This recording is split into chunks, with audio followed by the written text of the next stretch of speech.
30s, tatanungin ko kayo. Pamilyar ba kayo dito sa tao na ito? Kung oo, malamang isa ka sa mga nakakita sa kanya habang nag-i-scroll ka sa newsfeed mo nitong mga nakaraan lamang.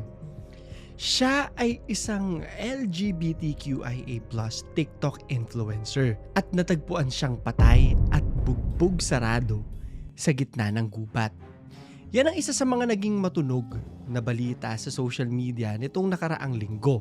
So sino ba naman yung hindi magugulat at hindi mako-curious sa ganitong klase ng balita, lalo pa sa panahon ngayon kung kailan masasabi natin na ang social media influencers kagaya na lang ng mga TikTok stars ay kinikilala bilang mga digital age entertainers. At sinong hindi manlalamig o kikilabutan kung mababalitaan mo na yung taong hinahangaan mo, inaabangan mo sa newsfeed mo, matatagpuan na nakadapa at walang buhay dahil sa pambubugbog na natamo nito. Imagine ninyo 30s, paano kung isang araw makita nyo ako sa balita, Claro the Third, wala nang buhay. Ano kaya yung mararamdaman nyo, no? So ito na yung tanong natin. Ano nga ba ang nangyari? Bakit mula sa pagiging trending dahil sa mga nakakatawang content katulad nito ay nag-trending naman ang influencer dahil sa krimen na ginawa sa kanya? Sa araw na to, 3 tanong ang susubukan nating sagutin. Una, lalo na dun sa mga hindi pamilyar sa kanya, sino ba si Irrawaddy Ma? Sana tama po yung pagkakabanggit ko, no? Pangalawa, ano kaya ang motibo ng pagpatay sa kanya? At pangatlo, sino kaya yung mga salarin na gumawa sa kanya ng krimen na ito?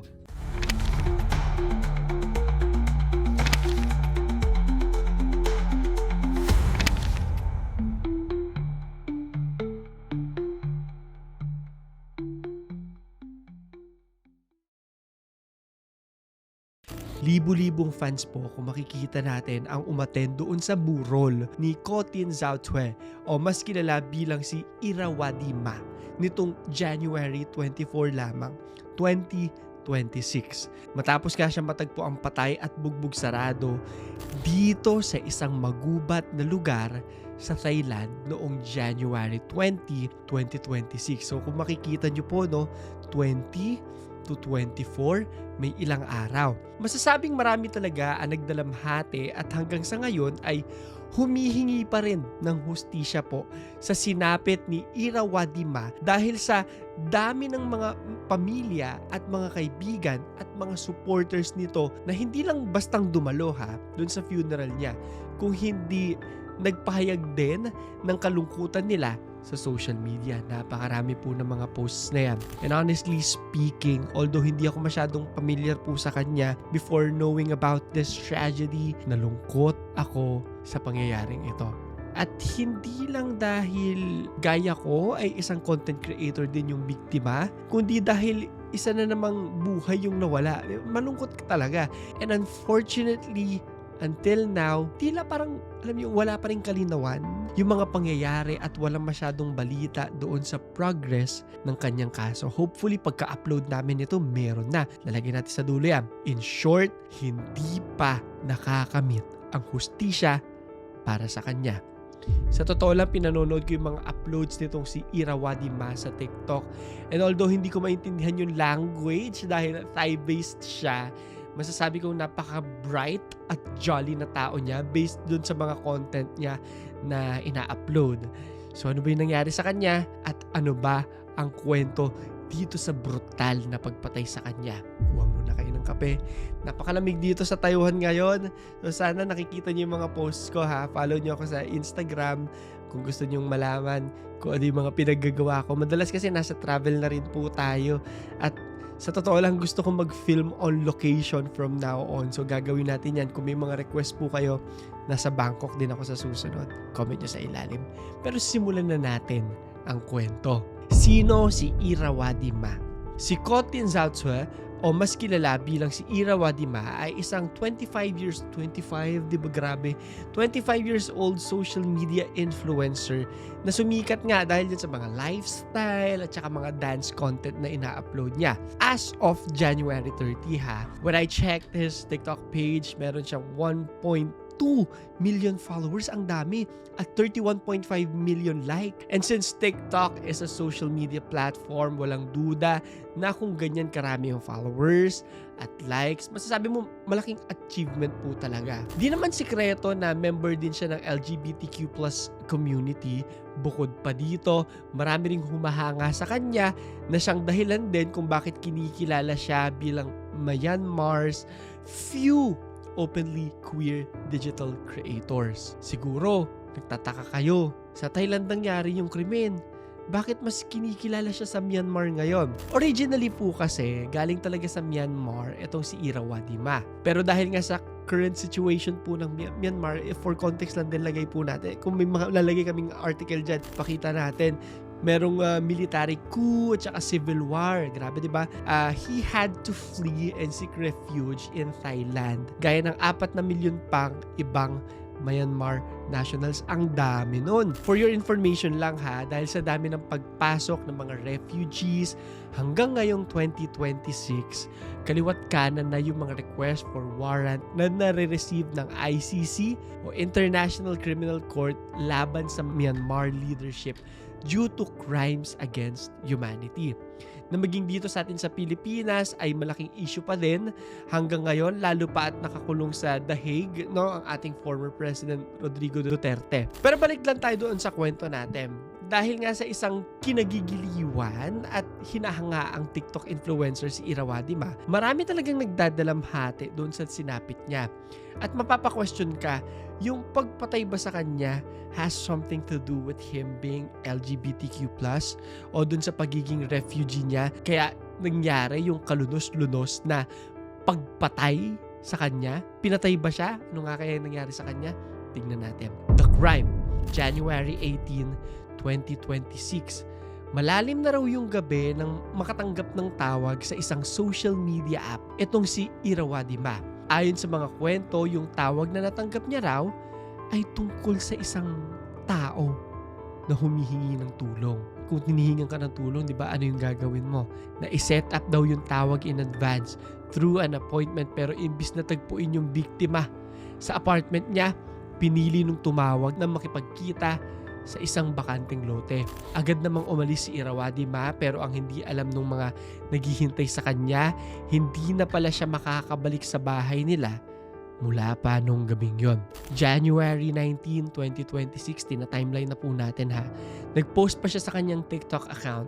When I checked his post, makikitang masaya pa siyang sumasayaw habang nag-endorse ng iba't ibang mga t-shirts. Ano kaya yung nangyari at bakit mula January 19, mula nung huling nag-post siya ng video, biglang nawalan nung balita sa kanya? Sabi ng mga kasama niya sa bahay, nag-aalala na daw po sila kasi di ba parang biglang bula na nawala. Biglang nawala ng contact yung kanyang mga kaibigan sa kanya. Tapos nung may pinuntahan pang isang misteryosong tao na nanghihingi ng tulong. Pagdating nung January 20, 2026, mga bandang 4:00 na ng hapon, nakatanggap ng tawag ang Mysot Police mula sa isang radio center patungkol sa pagkadiskubre ng bangkay ng isang lalaki sa isang magubat na lugar sa Pa Thong Village, Mysot District. Roughly 300 miles o 483 kilometers na medyo malayo mula sa Bangkok, lugar sa Thailand na medyo malapit lang ito sa Myanmar border. So agad naman pong rumisponde yung mga pulis at mga forensics expert sa lugar. Dito nila nakita yung nakadapa na nga na isang lalaki. Describe natin siya.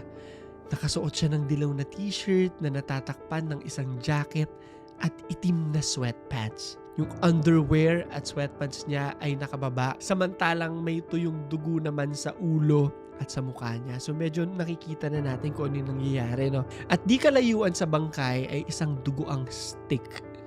Diyos ko, na pinaniniwala ang murder weapon na ginamit sa naturang krimen. Nakakalat din sa paligid ng bangkay ang mga bote ng alak, handbag ng biktima, cosmetics, bank book, at mga kondom.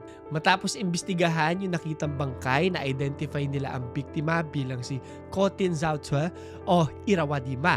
Isang TikTok influencer na huling nakita ng mga kasama nito sa bahay 2 araw na ang nakaraan. Dahil sa pangyayaring ito, napatanong yung mga nakabalita. So ano yung motive? Siyempre, miski naman tayo, di ba? Kung titignan kasi yung mga ebidensya na nabanggit ko kanina sa kanyang paligid, pwedeng may kaugnayan sa pagiging LGBTQ+ niya. Kung yung lugar naman na pinangyarihan ng krimen ang pagbabasihan natin, considering na refugee siya at nakita yung bangkay niya malapit sa border ng Myanmar, maaaring may link din sa pagiging refugee niya. Mga haka-haka na naging malaking topic sa Thailand. For context ha, hindi po ako yung nagsasabi niya. Ito yung question ng mga tao. So naging malaking topic sa Thailand nitong karaan. At aware naman tayo na ang Thailand ang isa sa mga bansa na may pinakamalaking LGBTQIA+ population. Idagdag pa rito yung pangunahing bansa na naging puntahan ng mga refugee galing Myanmar.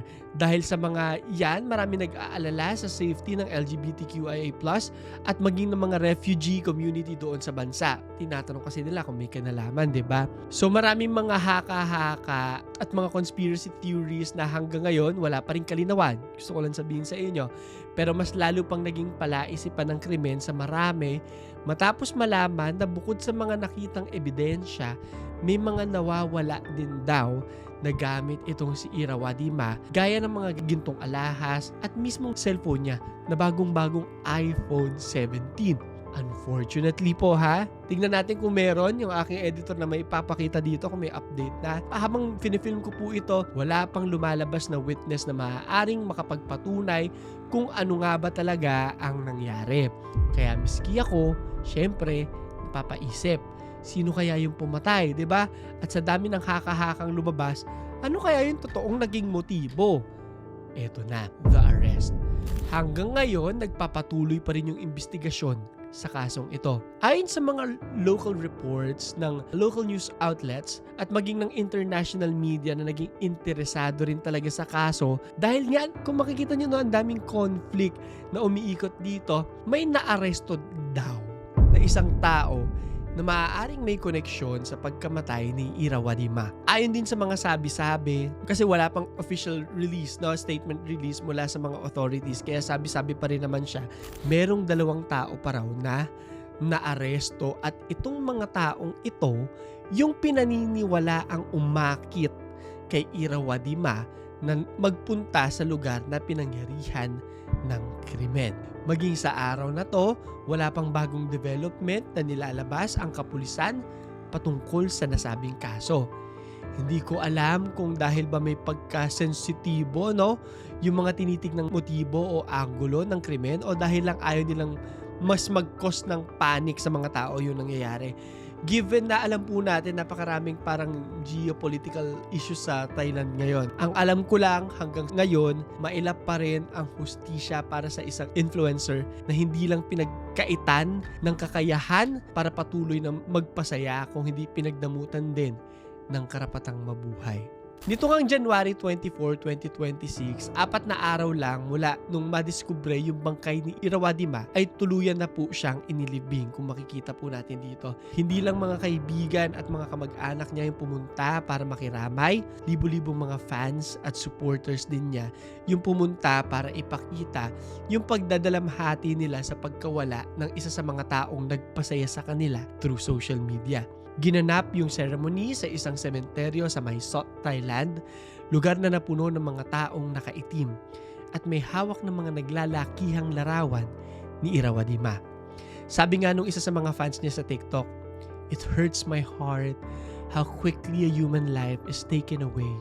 May you live happy and beautiful life in your next life." Sabi nga ng English novelist na si P.D. James, "Murder is a unique crime. The only one for which we can never make reparation to the victim." Paano ka nga naman makakahingi ng tawad kung yung biktima napatay mo na? At sa kasong ito, mahuli man yung salarin o mga salarin. Malaman man natin yung motibo kung bakit nagawa yung krimen o hindi, gustuhin man nilang bumawi at humingi ng tawad, huli na. dahil mananatili yung katotohanan na hindi na maibabalik pa ang buhay na nawala na. Gusto ko lang din na-take tong opportunity na to. No? Hindi ko po alam kung ano yung nangyayari pa dyan. No? Pero when we are meeting someone online, palagi mag-iingat. Huwag makikipagkita sa mga delikadong lugar, basement, ganyan. Siguraduhin nyo nasa matao. Ngayon kasi ang mga relationships po, no, or mga friendships, lahat mostly, miski ako, ang dami kong nakikilala online na ng mga kaibigan, and there are people na nakikipag-date online or nakikipag-hookups, di ba? Wala namang masama po dyan, pero lagi po nating iingatan ang ating mga sarili. So bilang kuya nyo po online, yun ang gusto ko sabihin sa inyo, no? Huwag magtitiwala kahit kanino. Make sure na i-background check nyo man lang or kilalanin nyo sila, tingnan nyo kung legit ba yung mga profiles nila bago nyo sabihin, kaibigan ko to, jojowain ko to, makikipag-date ako dito. Yun lang, no? Payo lang ng inyong Kuya Claro. So, para sa ating question of the day, ito yung tanong ko sa inyo. Huwag kalimutan na mag-like, subscribe, at notification bell. Medyo nakakaiyak dahil alam yung mahal na mahal ko kayo. Pero what if, isang araw, makikita nyo sa balita na pinatay ako? Ano yung gagawin nyo? Malulungkot ba kayo? Gusto kong malaman. Sa totoo lang. Comment nyo sa ilalim. So, yun lamang po. Ito si Clara III. At ito ang aking kwento.